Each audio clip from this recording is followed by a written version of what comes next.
here with Leevan Sands, Bahamian triple jumper. Yes, sir. What has been the season like for you so far? Well, basically, this is basically my first meet. I consider this my first meet. I went down to Drake relays. The weather was not as well as I thought it would have been. It was the same as last year, actually, and I was just hoping that the weather would have been, better this year, but it wasn't. So I just took a few jumps and, shut it down. So, I finally got into Guadeloupe meet, and so I consider this being my first meet for the season. I know at the Grenada Invitation on May 8th, you did the long jump and you had some success there. Tell us about that. Oh yeah, I did long jump. I went down to support my boy Chris Brown. He helped promote that meet, and so he asked me if I wanted to come down. Even though I don't train for the long jump, I told him, yes, of course. I'm going to support my fellow teammate. So I went down there to support my teammate. And I was shocked to see the distance that I jumped. Seeing that I haven't done it in a long time.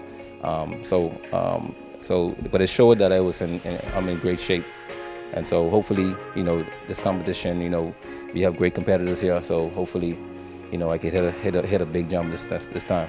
Triple. Injuries over the years has set you back big time. Tell us about that and what kept you going. Well, not only injuries, I had the injury, from 2012 Olympics. It was devastating. I blew my knee out. I ruptured my patella tendon. And after that, I was determined to come back and possibly make it back to London. But through the injury and the recovery process, I also was left to coach myself, but no explanation. So I was coachless since 2015. So that was another obstacle I had to face over the past couple of years. So a lot of people don't know that I've been coaching myself since 2015, and I made it back to the Pan Am Games and got the silver medal, and then qualified for the Beijing Worlds, and I made the finals there, and also qualified for last year's Olympic Games, where I finished 18th in the world. So right now it's about being an inspiration for other kids who may have injuries like my own. And so that's the way I really look at this right now. The comeback is to help motivate the up and coming youths and kids, from all over the world. What do you say to those kids though who are watching and would have had setback themselves? Well, like everything else, you got to keep working hard, never give up. There are going to be obstacles, there are trials and tribulations, but you have to remain faithful. That's the most important thing. People are not going to believe in your dream.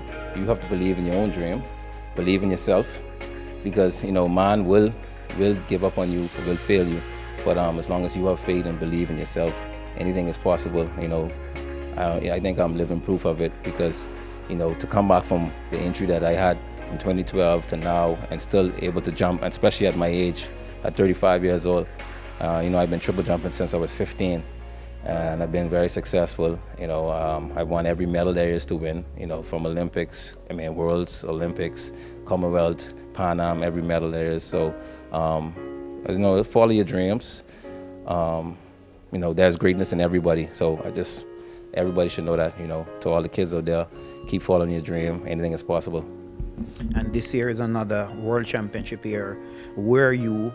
What do you hope to achieve this year? Well, basically, I want to qualify. I have to qualify for it. I think everybody, since last year, they came up with new rules that everybody has to qualify. So my goals right now is to jump to 1680 meters to qualify for the World Championship this summer, which will be in London. And that was my initial goal from 2012 Olympics, just to get back there and finish that meet. I didn't finish. I went down in the pit, left on the stretcher. So my goal is to get back there, get into the finals, and hopefully bring home a medal for my country. And you mentioned bring home a medal for your country, still trying to qualify. We are not seeing enough triple jumpers coming out of the Bahamas. What do you think would have contributed to that? Well, we haven't seen a lot. They have up-and-coming triple jumpers. Right now I'm mentoring a few of them. I don't know why it's taking so long, but I've been carrying the flag for a long time. Like I said, and I just been waiting for somebody to come up and and take over this, the triple jumping in the Bahamas. And also I think I carried the flag for the whole I carried for the whole Caribbean. I think I've been one of the best triple jumpers for many years, and so I've just been waiting so I could possibly step in and help whoever that is, or maybe it might be a group of athletes. And that's one of my passions that I have, and I really want to be able to help push some other athletes and on the same road that I've been on. What do you want to be remembered for, though?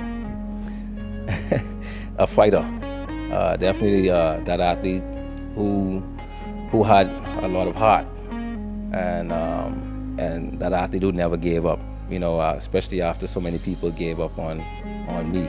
I just want to be remembered as Leevan Sands, the fighter. And that's basically it.